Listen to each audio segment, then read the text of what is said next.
So we are so thrilled to bring these next guests to the Rail Talk studio here to break some major news. Appreciate you guys coming on this platform to do it. The esteemed former state senator of Kentucky, Damon Thayer, and the general manager of Ocala stud, David O'Farrell. Welcome to the show.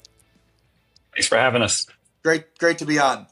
Great to have you. So the breaking news is that you guys, in conjunction with John Green, have started the Thoroughbred Racing Initiative. This is a huge deal because you guys are going to fight in an organized way against the decoupling bill in Florida, and then hopefully eventually we'll broaden it out to take on some more of the fights that racing is facing in an existential way.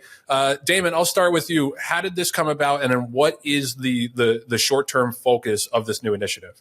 Well, when the news came out about the decoupling bill a few weeks ago, Eric Hamelbeck, who's the president of the National HBPA, reached out to me and asked if I would be willing to write an op-ed because the situation in Florida right now is very similar to what happened in Kentucky in the fall of 2020, when after 10 years of positive Supreme Court and district court decisions about historical horse racing, our Supreme Court in Kentucky flipped its position and said that HHR required an act of the legislature to make it legal. So we were really in a crisis mode and had to get everybody together on the same page in a very short period of time to try to pass a bill.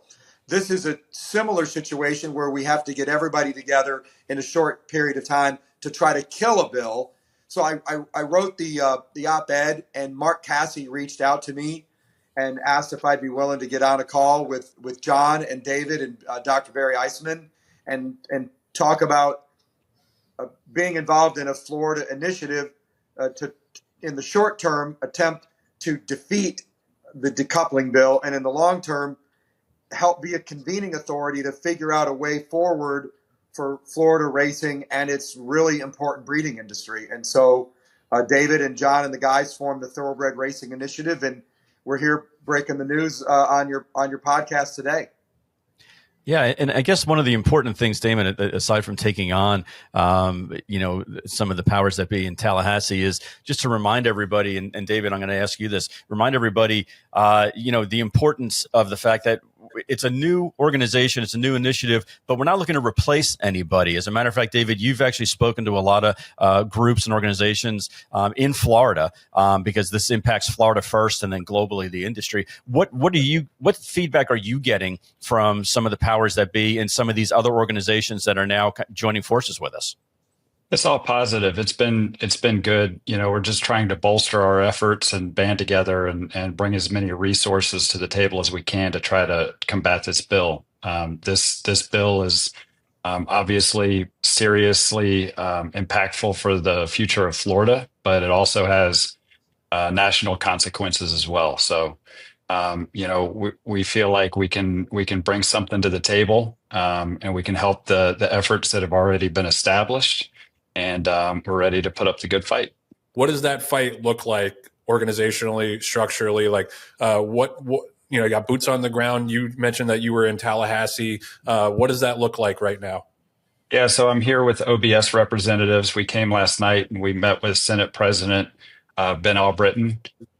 There was about 15 OBS directors, employees, executives that filled the room, and we were granted 30 minutes of his time, and we took about an hour and 20 minutes of it that he spent with us, which was really nice. I think we got our message across. We were able to tell our story, and it was very productive. And we met with 4 other state senators this morning. So between OBS and the FTBOA and the new TRI, Thoroughbred Racing Initiative, we're going to all try to row in the same direction and try to beat this bill. And Damon, what are you seeing from Kentucky as far as the interest from some of the farms and some of the organizations that are outside of Florida? You and I are technically outsiders because we don't live in Florida, but we both have spoken about the importance of decoupling and beating this bill. When you talk to people in Kentucky who, what are the effects that they're seeing? Well, everybody in Kentucky is very focused on this because Florida is incredibly important to not only the national racing and breeding ecosystem, but it's of critical importance to Kentucky. we've got dozens of Kentucky trainers in Florida right now for the winter, either at Gulfstream Park or one of the training centers or at Tampa. A lot of our horses get broken at training centers in Marion County.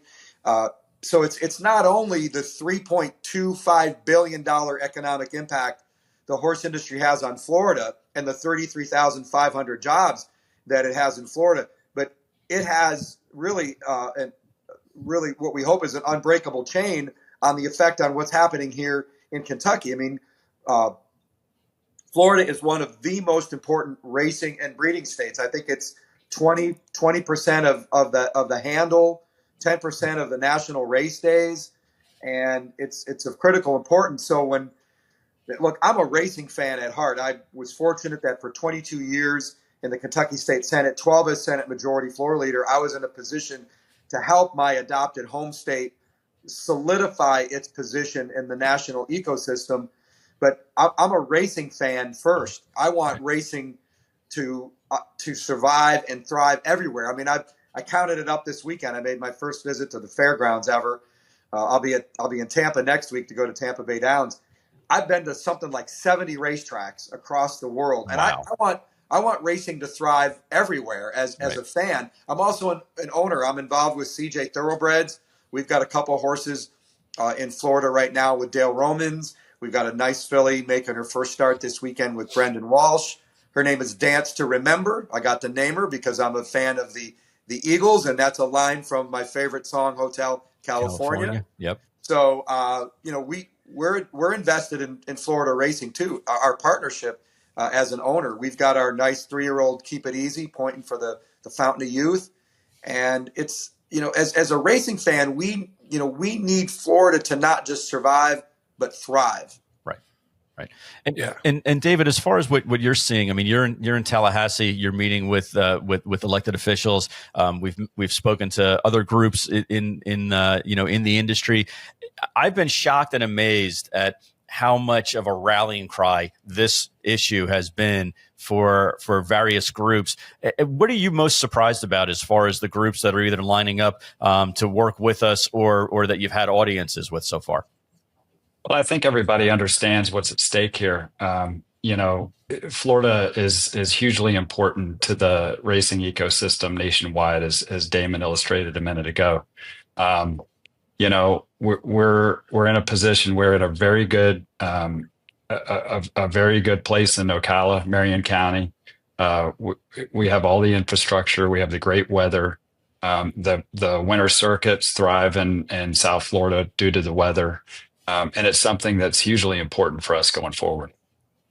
Right. Yeah, I wanted to ask, you guys are obviously advocates for racing as a whole. Florida is the current fight, and that's the 5-alarm fire right now that we have to put out. But there's other fires, around the country, and there's other existential crises. Like we look at the situation that Santa Anita's in, and same ownership as Gulfstream Park, same kind of sword of Damocles hanging over their head, and whether or not they're going to still be racing 3 or 4 years from now. Understanding that you guys have to focus your resources on this current fight in Florida. Damon, can you just tell the audience if there's a plan to broaden this out and start to combat these issues across the country? Well, that's a great question. And the short answer is yes. That's why David and John and the guys decided to name it Thoroughbred Racing Initiative. Our first fight is in Florida, but we want to be able to expand this in other places if necessary. We want to be a convening authority, a collaborative effort to bring all the parties together to seek success in racing states. And here's the bottom line, Joe, over the next 5 to 10 years. The states where the racing and breeding industry have a good relationship with their state legislators are the places where racing is going to survive and thrive. And if you look around, you can, and I'll probably leave somebody out, but Kentucky, obviously, Maryland, the state is investing huge there in building a new Pimlico and a new training center. New York, obviously, $500 million to build the new Belmont Park. Arkansas, Virginia, Indiana, and we hope Florida. And to be fair, in Florida, the legislature has been very supportive over the last decade, the last several years, with the FTBOA and our mutual friend Lonnie Powell leading the way. Florida has had a number of wins for the thoroughbred side of the business. So we just want to continue that, because it's important that we have that strong relationship in Tallahassee. David is there today, met with legislators yesterday, is going to meet with more today. The states where the industry has a good relationship with legislators is where racing is going to survive and thrive. Right now, that doesn't seem to be the case in California, but I'm a believer in it's never too late. And I have the blueprint for this in Kentucky. Exactly. And during my last 3 years in the Kentucky General Assembly, we passed 5 bills to help stabilize and improve the racing and breeding industry in Kentucky. I mean, you can only make a legal sports bet at a racetrack in Kentucky. I mean, obviously, we've got online, you can bet on your phone, but the only place where you can make a brick and mortar sports bet in Kentucky is at a racetrack or an OTB. Mm-hmm. So, that's just another example. We had a huge win in 2021 where we formalized the legalization of historical horse racing machines. And then we came back a year later after a year's worth of hearings on, and we passed a flat tax for horse racing bets in Kentucky. And you all know the results. I mean, we're running $85,000 maiden races at Turfway right now. Mm-hmm. They're going to be $110,000 at Keeneland, $120,000 at Churchill Downs.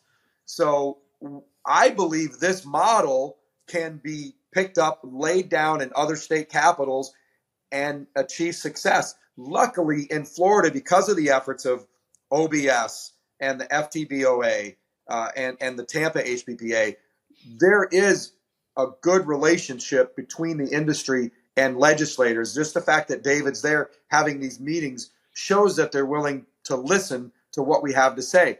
And that was the case in Kentucky, but everybody has to come together. And we did that in Kentucky: horsemen, owners, trainers, breeders, tracks, because the easiest thing for a legislator to do is to say no, right? Especially if an industry is divided and has different messages, because legislators are hit with hundreds of messages every day. And the easiest thing to do is to say, no, I don't have time to deal with this. Believe me, mm-hmm. I did it for 22 years. And right now I'm really optimistic about our chances of killing this bill in the Senate because of the unanimity the industry is showing. Like John said, this started less than 2 weeks ago. I was in Austin, Texas. I'm working with a similar coalition down there. I got off the plane. I got a call from Mark Cassie. He said, "Hey, I read your op-ed. Can you help us in Florida?" And I said, "Hey, put me in, coach." Right. Yep. And David, we've gotten a great groundswell of support so far. If people want to either throw their efforts in or make a donation or contribution, we'll put the graphics up on the screen. But what's the best way for people at home or or other organizations that want to get in line with us? What's the best way for them to get in touch with us? The best way to get in touch would be either to reach out to myself or Damon or Mark or Barry or yourself. And also, this is like everything else. It takes money. We need contributions. We need financial support. But we feel like we're making the right inroads.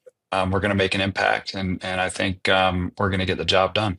No, absolutely. I hope so. And listen, I wanted to ask one more question of Damon, just because you have the experience of fighting these battles in the legislature.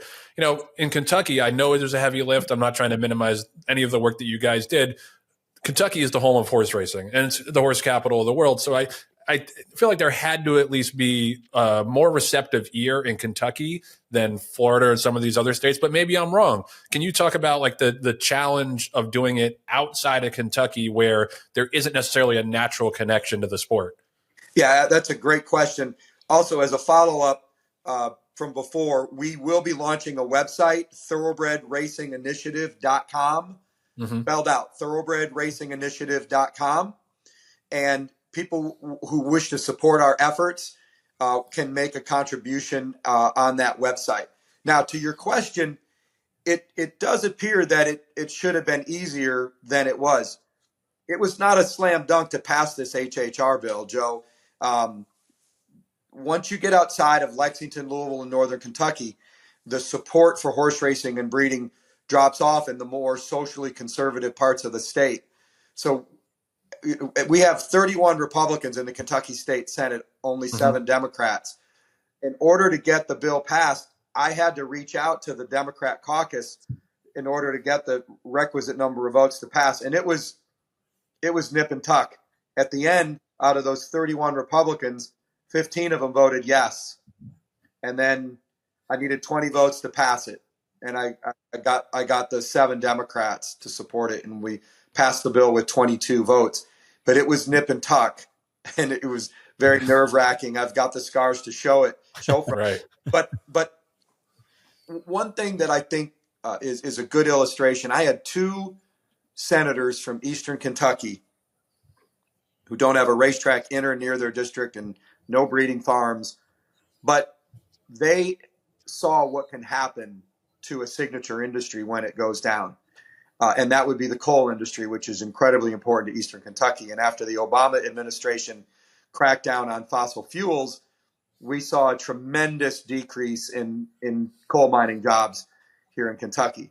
And those 2 guys came to me, and they were under absolutely rigorous pressure from preachers and churches back home to vote no. And they said, Damon, we're not going to stand by and let another signature industry die on our watch. And we're voting yes. And it was Senator Philip Wheeler from Pike County. And unfortunately, the late Johnny Turner, he passed away last fall from Harlan County. No racetracks, no breeding farms, but they voted yes because they did not want to see another signature industry die on their watch. And that got me to 15 Republicans. And I mean, you can do the math. I mean, those guys are heroes to me. And they really stepped up. And, you know, sometimes it takes that. Look, I'm a very partisan guy. I was the Senate Majority Leader, led the way for my party for 12 years. I've engaged in a lot of bare-knuckle brawls with the opposition.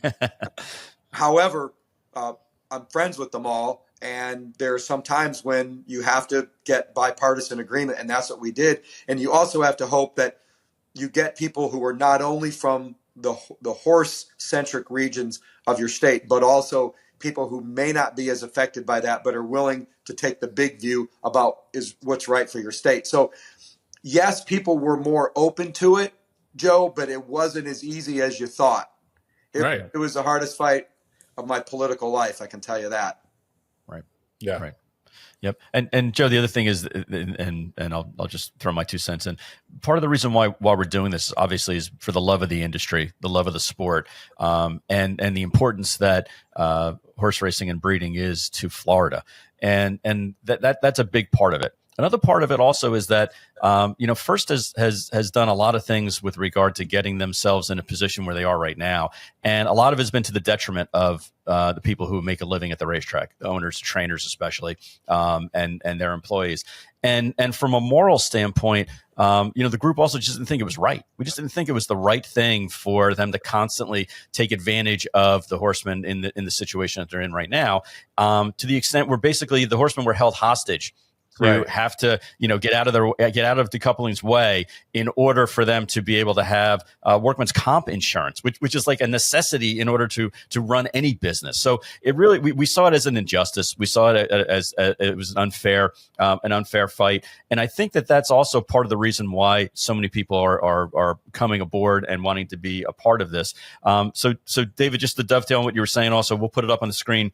If people want to go to the website, it's Thoroughbred Racing Initiative.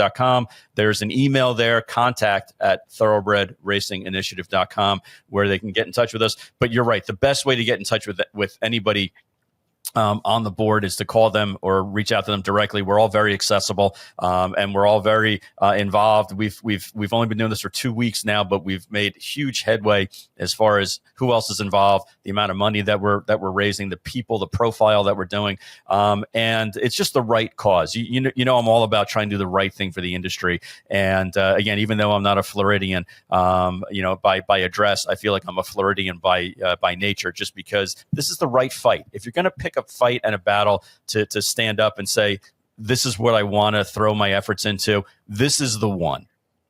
Yeah. Well, it's key, like, honestly, because, horsemen's groups are kind of the only other outlet for this kind of organization, but horsemen have to work with management. Right. Like they have that push and pull with management. And it's great to have other parties from slightly outside of that close-knit relationship to put pressure on management. David, you have a family-run farm in Ocala, and it's one of the tops, I think, pound for pound, one of the top stallion farms in the country. Absolutely. Just talk to me about, I think the thing that people don't realize is that it's these kind of decisions and these kind of like vague threats to close racetracks. They don't just affect the here and the now. They affect people like you making breeding decisions, because the foals that you're breeding right now are not going to be on the racetrack until 2028. Talk about how this push by First Racing has kind of affected your business and the business of stallion and breeding farms. Just the threat of the decoupling bill has put a halt to some commerce. The stallion sales have been slow. People are making decisions. There's other breeding programs elsewhere that are lucrative. And people that breed are long-term investors. It takes 3 years to make a racehorse soup to nuts. So, when you are under the threat that Gulfstream Park won't be in operation in 3 years or 4 years, or the possibility that they could close at any time, it creates a lot of uncertainty. So, it slows down commerce, and, it puts everybody in crisis mode. So, we're kind of dealing with that right now. I'm a third generation horseman. Next year will be the 70th year that Ocala Stud will be in business. And we're very proud of that. And not only are we proud of the horses that we've raised over the years, but more importantly, we've raised a lot of good people. We have a lot of employees that have been with us a really long time. We have 2 employees that have been with us for 50 years, about 6 of them that have been with us 30 years plus, and about 12 that are 20 years plus. And so we've raised a lot of families. This jeopardizes a lot of people's livelihoods. And it really, this bill, it really benefits one entity, a Canadian entity, and comes at the expense of an entire industry with a huge economic impact. Yep. Like you said, like John said, the injustice of that really hits home. And I think a lot of people in Florida are rightfully asking, like, who's going to be our advocate? And I'm so glad that you guys are all stepping up to be their advocates. And hopefully we can reproduce these efforts across the country, because we need organization. And, Damon, with your experience in the legislature, I think it is super valuable. And David, with your skin in the game, couldn't think of more skin in the game than you have and Ocala Stud has. So thank you guys for doing this. Thank you for breaking the news on the show. And we'd love to have you back on to give us some updates. Happy to do it anytime. And, to follow up on something David said, the horse breeding business is a marketplace. Right. Marketplaces hate uncertainty. And what First Racing Stronach Group has done here is introduce uncertainty into a marketplace. And to follow up on what David said, are we really going to let a Canadian company hold an American industry hostage? 33,500 jobs, $3.2 billion economic impact.